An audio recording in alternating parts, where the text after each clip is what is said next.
नमस्कार। कभी कभी राजनीति भी बचपन की याद दिला देती है। जब कोई स्कूल में नाराज होकर उंगली उठाता था तो हम चुपचाप टाफी निकालकर उसे थमा देते थे।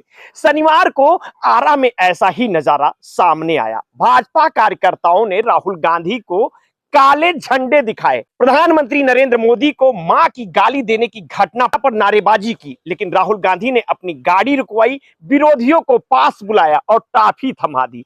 विरोध में टॉफी देना ये आज की राजनीति का शायद सबसे व्यंग्यात्मक और शांतिपूर्ण जवाब था। आरा के रोड शो में भारतीय जनता युवा मोर्चा के जिला अध्यक्ष सहित अन्य भाजपा समर्थक राहुल गांधी को काले झंडे दिखा रहे थे। यह विरोध दरअसल हाल ही में दरभंगा में हुई घटना का प्रतिकार भी था। और जब मंच से मोदी को गाली दी गई तो राहुल गांधी ने न केवल संयम दिखाया बल्कि संदेश भी दिया कि लोकतंत्र में सम्मान और संयम उतना ही आवश्यक है जितना संघर्ष और नारा। यात्रा का उद्देश्य केवल रोड शो या जनसभा करना नहीं था। यह बिहार में मतदाताओं को उनके वोट के अधिकार और लोकतंत्र की ताकत के प्रति जागरूक करने का अभियान था।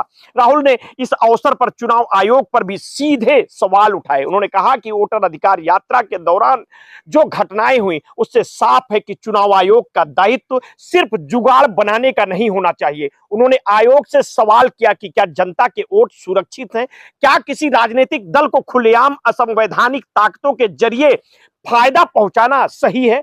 राहुल ने जोर देकर कहा कि आयोग की निष्पक्षता पर जनता का भरोसा अब खतरे में है। बीजेपी पर भी राहुल गांधी ने सवाल उठाए। उन्होंने पूछा कि आखिर क्यों सत्ता पक्ष बिहार में विरोध को डर और हिंसा के रूप में दिखाना चाहता है? क्या बीजेपी को जनता का वोट और अधिकार इतना भारी लगने लगा है कि वो हर जगह डर का माहौल बनाने पर तुल गई है? उन्होंने कहा कि दरभंगा और आरा जैसी घटनाएं इस बात का प्रमाण है कि बीजेपी सत्ता का इस्तेमाल करके लोकतंत्र की मूल भावना पर हमला कर रही है। इस बीच विपक्षी नेताओं की एकजुटता ने इसका जवाब दिया। समाजवादी पार्टी के अध्यक्ष अखिलेश यादव ने कहा कि बीजेपी सभी का अपमान करती है और वोट की चोरी करने में सबसे अव्वल है। उन्होंने चुनाव आयोग को जुगाड़ आयोग कहकर कठोर आलोचना की। तेजस्वी यादव ने भी बीजेपी पर हमला बोलते हुए कहा कि जनता अब उसकी वापसी नहीं होने देगी। उन्होंने पटना में कांग्रेस और बीजेपी कार्यकर्ताओं के बीच हुई झड़पों की निंदा करते हुए बीजेपी को हिंसक और कायर बताया।